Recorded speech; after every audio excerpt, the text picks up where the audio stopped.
100년의 시간을 채워온 학자가 있습니다.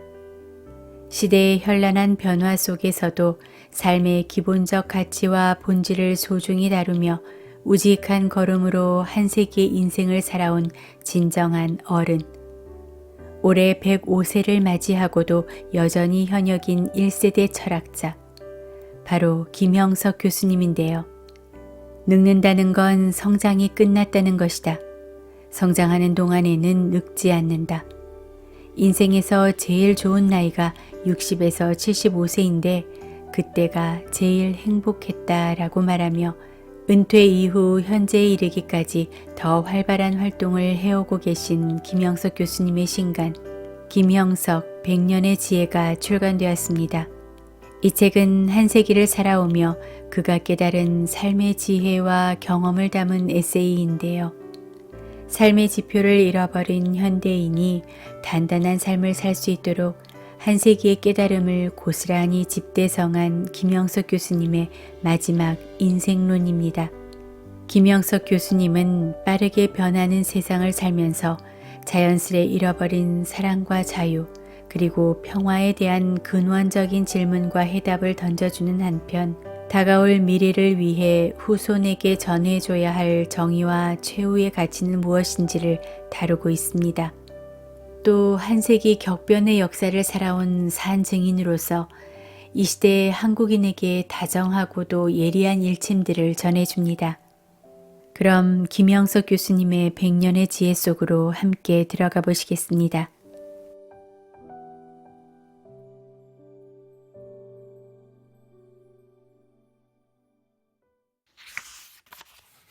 최근의 일이다. 강연을 끝냈는데 청중 한 사람으로부터 지금까지 이렇게 많은 일을 하게 된 원동력이 무엇이냐는 질문을 받았다. 부끄럽지만 좋게 평가한다면 사랑에서 주어진 지혜라고 느꼈다. 나 자신보다 더 사랑하는 사람과 일이 있었고 그 사랑을 실천해가는 동안에 주어진 삶의 지혜가 원천이었던 것 같다. 남보다 많은 가족을 진심으로 사랑했다. 교육계에 있을 때는 누구보다도 제자들을 사랑하며 위하고 싶었다. 일제강점기 시절과 공산치하에서는 사랑을 주고받을 상황이 못 되었다. 그래서 사랑이 있는 교육이 세상을 바꾼다라는 신념을 갖고 제자들과 함께하고 싶었다. 자유와 인간애가 넘치는 대한민국 건설이 필생의 사명일 수밖에 없었다. 그런 100년의 세월이 부족하지만 후대들에게 남겨주고 싶은 지혜를 갖게 했다면 나에게 주어진 인생이 우리 모두의 삶과 가치로 나타나지 않았을까 스스로 위로해본다. 이 책에 수록된 글들은 중앙일보를 통해 독자들과 나누고 싶었던 내용들이다. 사랑이 있는 지혜의 선물이 되었으면 좋겠다. 인생은 무엇을 남기고 가는가? 나이 20을 넘기면서 일본으로 유학을 떠났다. 가지고 갈 책이 없었다. 수많은 일본어 책이 기다리고 있을 것이다. 우리 글로 쓴 책은 없을 것 같았다. 또 잊을 수 없는 고향을 떠나면 조국과 멀어질 것 같은 아쉬움도 있었다. 한용운 시집 님의 침묵을 갖고 가기로 했다. 갖고 떠난 단 한 권의 책이다. 그립고 허전한 시간이 생기면 한두 편씩 읽었다. 방학이 되어 고향에 다녀갈 때는 다른 일본어 책과 함께 전당포에 맡겨두곤 했다. 몇 권의 전문 서적이 늘어나면서 님의 침묵은 외로이 일본어 책 가운데 끼어 있었다.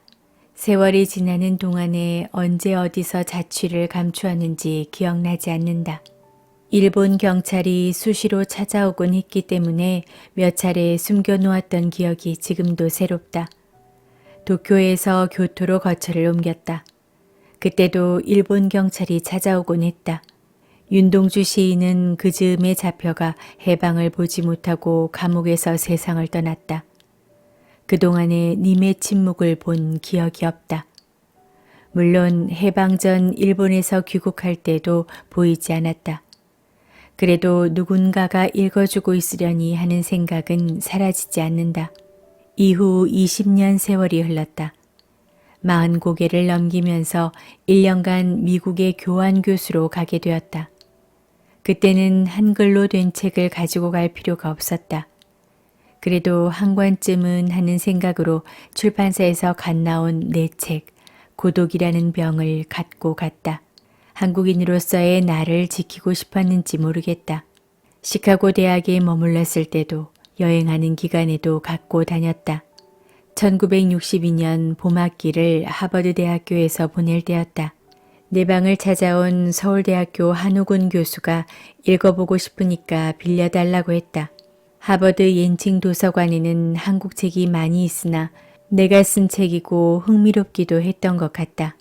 미국에서는 유일한 독자가 된 셈이다.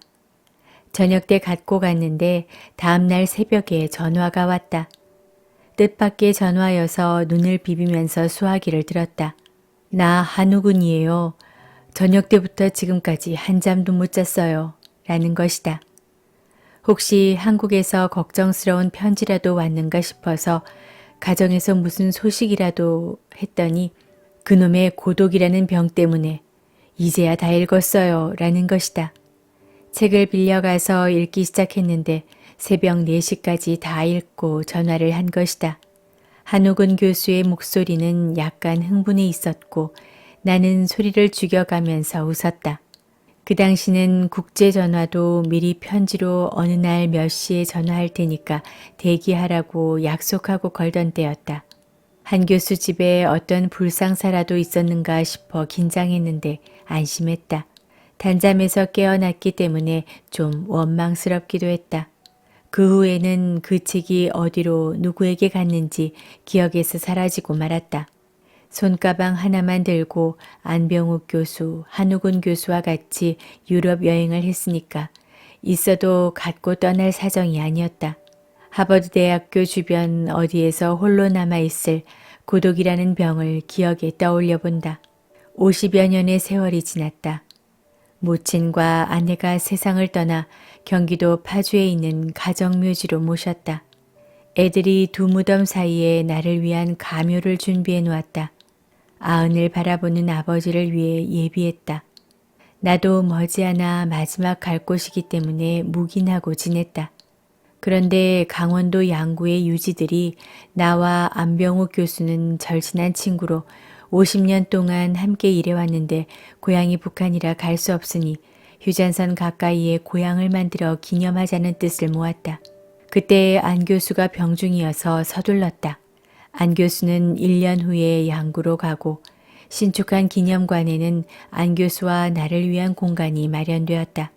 안 교수를 위한 공간은 그의 유품으로 채워졌다. 나도 곧 가게 될 테니까 기념관을 위해서라도 구색을 갖춰야겠다고 생각했다. 그렇게 태어났기 때문에 나에게는 살아있는 동안의 기념관이 된 셈이다. 그리고 10년의 세월이 지났다. 나는 할 수 없이 모친과 아내의 유해를 양구로 옮겨야 했다. 내가 갈 종착지가 기념관 옆이었으니까 자연히 먼저 준비했던 가묘는 무용지물이 되고 새로 장만한 가묘가 기다리는 신세가 되었다. 지난 연말 양구를 다녀온 나는 지금 사용하는 것 중에 꼭 필요한 물건만 남겨놓고 추가로 기념관에 보내기로 했다. 곧 105세가 되니까. 미국과 일본에 갈 때는 더 소망스러운 삶을 위해 돌아올 목적으로 떠났다. 그러나 지금은 다시 돌아올 길이 아니다. 여러 사람을 위한 기념관이니까 도움이 되는 모든 것을 남겨두고 떠나야 한다. 누구나 가진 것 없이 빈손으로 가야 하니까 소유했던 것을 주고 가는 것이 인생이다. 짐승은 죽어서 가죽을 남기고 사람은 이름을 남긴다라는 속담이 있다. 명예는 남는다는 생각으로 살아있을 때 명예욕의 노예가 되기도 한다. 그러나 마지막 길에서는 내 존재 자체가 없어지니까 나를 위했던 명예도 소멸한다. 남는 것이 있다면 감사하다라고 사랑을 나누었던 사람들과의 마음이다. 살아있을 때 자신의 명예를 위해 한 일은 사후의 명예보다 치욕이 되기도 한다. 갈 때는 명예에 대한 소유욕까지 버리고 그동안 함께 해주셔서 감사합니다라는 인사가 남을 뿐이다. 많은 사람을 위해 더 좋은 것을 남겨주지 못해 죄송하다는 뜻을 남기고 간다. 나의 젊었을 때 은인이었던 도산과 인초는 하느님 저에게 맡겨주셨던 나라 사랑은 더할 수 없습니다. 하느님의 보호와 사랑을 믿으며 떠나겠습니다. 라는 기도를 남겼다. 주어진 시간을 살아가는 인간은 영원한 절대자의 섭리에 모든 것을 맡기고 떠나게 된다. 나는 염원한다. 선하고 아름다운 인생을. 친구였던 안병호 교수의 얘기가 생각난다. 인류 역사에서 가장 모범적이고 아름다웠던 사제관계는 공자와 그의 제자들과의 기록이었다는 것이다. 그러면서 여건이 허락한다면 공자와 그의 제자들이라는 책자라도 남기고 싶은 마음이라고 했다. 마치 자기가 그 주인공 중 한 사람이라도 된 듯한 표정이었다. 나도 공감했다. 그래서 인류의 지혜와 교훈을 남겨줄 수 있었다. 공자의 인품과 삶의 핵심은 무엇이었을까? 성실함이었다고 생각한다. 공자만큼 꾸밈없이 진실과 정직을 갖추고 산 사람은 없었을 것 같다. 그는 가난한 마음과 겸손을 겸비하고 있었다. 그 정신의 그릇 속에 인간의 지혜와 지식의 원천을 간직하고 살았다. 학문과 인격의 완성을 위해 평생 정진하는 자세를 견지했다. 그런 자아의 성실성이 인간관계에서는 인의 미덕을 탄생시켰다. 선하고 아름다운 인간관계를 평생 베풀어 주었다. 그래서 스승 중의 스승으로 존경받았다. 나도 그의 제자였다면 인생이 얼마나 풍부하고 행복했을까 하는 자부심을 가졌을 것 같다. 그러나 내가 공자를 누구보다도 존경하는 이유의 하나는 그 자신 속에 잠재해 있는 영원한 것에의 그리움이다. 논어 2인 편에서 아침에 도를 들을 수 있으면 저녁에 죽어도 좋겠다라고 고백하고 있다. 공자 시대의 영원한 것은 하늘의 도였다. 종교적인 진리였다. 그 하늘의 정신적 실제가 인간화한 것이 인이었고 인내를 간직한 사람이 성실한 삶을 찾아 누리게 되어 있다. 개인의 성실함이 인간관계의 어진 마음으로 진화하며 그 어질매 근원이 하늘과 우주의 진리라고 믿었다. 서양의 중세기는 기독교 세계관의 시대였다. 그 안에서도 성실한 사람은 악마도 유혹하지 못하며 하느님도 그를 버리지 못한다라는 격언이 있다. 그런데 공자는 그 도는 내가 찾아서 발견하거나 체험하는 것이 아니고 인간을 초월하는 실제가 있어야 한다고 암시해준다. 그 도를 가르쳐주는 정신적 스승이 있었으면 좋겠다는 자세로 살았다. 철학적인 표현을 빌린다면 종교적 신앙의 문제는 윤리적 한계를 넘어 존재한다는 뜻이다. 성실함의 한계를 넘어 실제하는 것이 신앙이라는 뜻이다. 인간의 사고와 지식보다 인륜적 삶의 가치를 포괄하면서 삶의 가치를 창출해주는 더 높은 존재의 원천에서 주어진다는 논리다. 그것이 무엇인가? 철학의 동료들이 나에게 묻는 말이 그것이다. 진리를 탐구하는 철학도가 어떻게 종교적 신앙을 먼저 가질 수 있는가? 그것은 이미 철학의 탐구적 본분을 포기한 것이 아니냐는 반론이다. 우리 세대의 선배였던 박종홍 교수도 같은 질문을 했다. 그는 나는 철학적 진리의 여신 옷자락을 찾아 붙들고 눈물을 흘릴 수는 있어도 종교적 신앙을 받아들일 수는 없다라고 제자들에게 말하곤 했다. 신앙이 선행하면 진리의 여신은 떠나버리기 때문이다. 다시 말하면 진리를 위한 성실성은 종교신앙과 공존할 수 없다는 주장이다. 한때는 세계 휴머니스트 협회가 우리나라에도 있었다. 그 회원 중에는 유신론자가 없었다. 종교적 신앙을 배제했기 때문이다. 나는 철학도가 되기 전에 기독교 신앙을 갖고 있었다. 그래서 무신론 철학자의 저서도 읽었고 종교적 신앙이 없는 인생관과 세계관에 관심을 가졌다.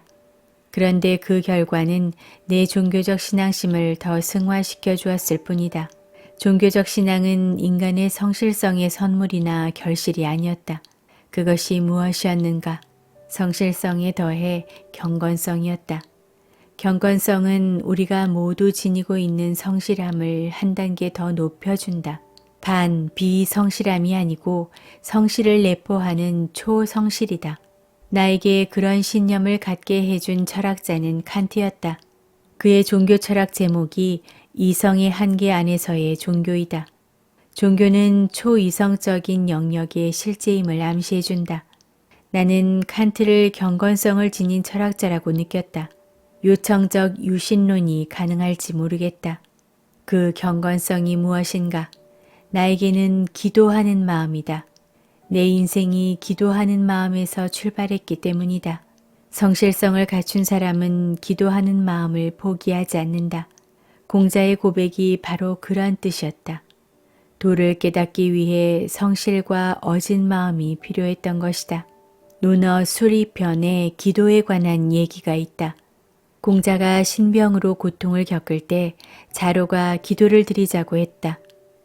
얘기를 들은 공자가 내 건강을 위한 미신적인 기도는 원치 않으나 잘못을 뉘우치고 선을 실천하기 위해 신의 도움을 구한다는 뜻의 기도는 항상 드려왔다고 했다. 공자에게만이 아니다. 친구인 김태길 교수도 기도드리는 말년을 지냈다. 박종홍 교수가 신앙인이 되고 세문안 장로교회에서 장례 예배가 열린다는 신문기사를 본 배종호 교수가 나를 찾아왔다. 어떻게 된 일이냐고 물었다. 내가 들려준 병중의 사연과 신앙적 회심을 전해들은 배 교수가 남긴 말이다. 그래, 박 교수도 갈 곳이 없었겠지 라고 했다. 그렇다. 종교적 신앙은 그런 체험에 뒤따르는 인생의 승화된 삶이다. 나는 14살 때 삶의 종말인 죽음을 앞두고 있었다. 그래서 기도를 드렸다.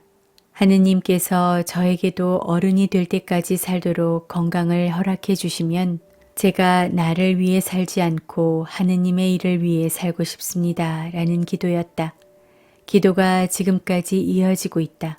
그런 것이 신앙적 체험이라고 믿는다. 철학의 진리는 선한 인생의 길을 가르쳐 주었다. 그러나 종교적 신앙은 내 삶의 목표와 인간의 영구한 희망을 남겨주었다. 나이 들어도 풍요로운 인생의 비결. 부부가 함께 그리고 오래 살아가는 백년해로는 복 중에 복이다. 누구나 경험하는 사실이다. 해로하지 못한다면 누가 먼저 가는 것이 좋을까? 일률적인 해답은 불가능하다. 그러나 흔히 남자가 먼저 가는 편이 좋다고 말한다. 늙은 남자가 혼자 추하게 남는 것보다 여자가 자녀들도 함께 있기를 원하고 가족에도 강하기 때문이다. 내 친구 부인이 남편에게 한 얘기를 전해 들었다. 여보, 무슨 일이 있어도 내가 당신을 먼저 보내드릴게.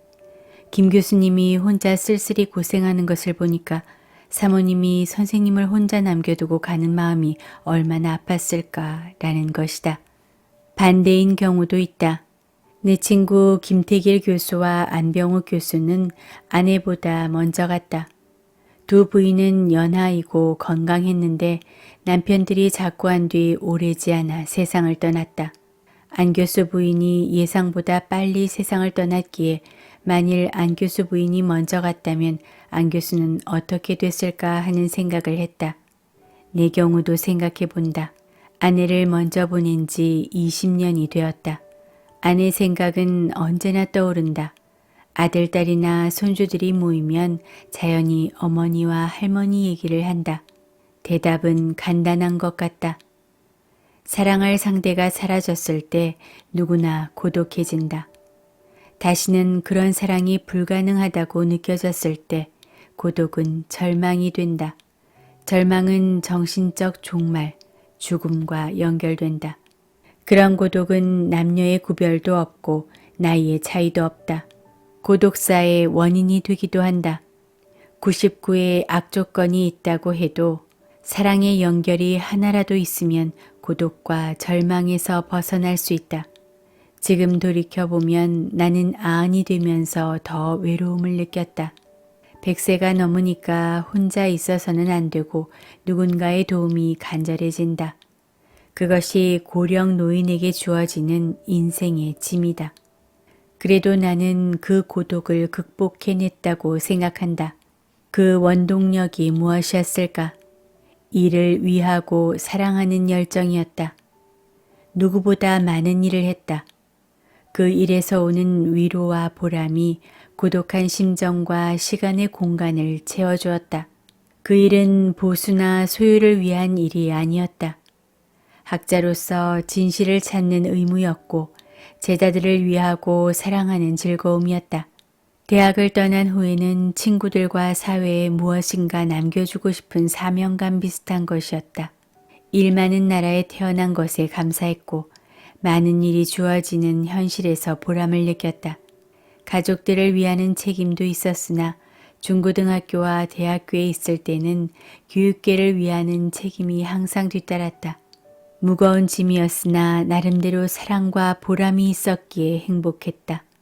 아흔을 넘기고도 지금까지 주어진 일에 매달려 산다. 일에 대한 열정과 노력이 없었다면 어떻게 되었을까 돌이켜본다. 80까지는 내가 일을 찾았으나 그 후에는 사회가 나에게 일을 맡겨주었다. 일한다는 것이 인간의 본분이며 늙으면 인생의 가치를 풍요롭게 하는 것이 축복이라고 생각했다. 좀 더 많은 사람이 노년기 인생을 위해 스스로 일하는 열성을 가지며 정부와 사회가 노년기까지 일할 수 있는 도움을 주었으면 좋겠다. 나이 들수록 필요한 또 한 가지 과제는 인간관계를 선하고 아름다운 방향으로 넓혀가는 일이다. 인생은 어떤 인간관계와 공동체 의식을 갖는가에 따라 달라진다.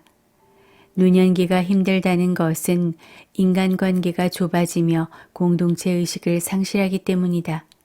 가정과 직장에서 즐거운 인간관계를 누리다가 늙으면서 더 넓혀가는 사람이 있고 점차 좁아지고 상실해가기도 한다. 가족관계까지도 유지하지 못해 고독해지는 노인들이 생긴다. 그 책임의 반은 자신에게 있고 반은 자립심을 상실한 노약자를 위한 정부와 사회의 도움 부족일 수도 있다. 옛날에는 노인정 같은 휴게시설이 있었다. 최근에는 경로시설이 늘어나고 있다. 그러나 중요한 것은 자기 인생을 위해 준비하고 노력하는 각자의 책임이다. 종교단체를 비롯한 교양과 정신적 안정을 위한 기관과 시설도 있다. 노년기에 찾아 누릴 수 있는 행복은 선하고 아름다운 인간애를 주고받음에서 출발하고 열매를 맺는다. 지금 30대와 나의 30대를 비교하면 사회 모든 면에서 많은 변화가 생겼다. 청년기와 노년기가 짧아지고 장년기가 일생의 반 이상을 차지한다. 일하고 성장하며 인격을 키워가는 장년기는 30에서 80까지 차지한다. 평균 수명도 길어졌고 건강 수명도 높아졌다. 모두가 풍부한 정신적 창의력을 발휘할 수 있는 세상이 되었다. 성각자나 선구자는 되지 못해도 그런 사회에 적응하려는 노력은 필수이다. 생활 영역과 공간도 예상했던 한계를 넘어서고 있다. 이런 변화와 발전에 적응하기 위해서라도 스스로 노령화를 앞당겨서는 안 된다. 나의 세대에는 예순을 노년기의 출발이라고 생각했다. 그런데 나도 80까지는 정신적으로 늙었다는 생각은 하지 않았다. 장년기가 길어졌다는 것은 젊게 성장하고 일할 수 있는 세상이 되었다는 뜻이다. 우리가 더 좋은 세상을 자율적으로 창조해가는 것이 주어진 과제이고 희망이다.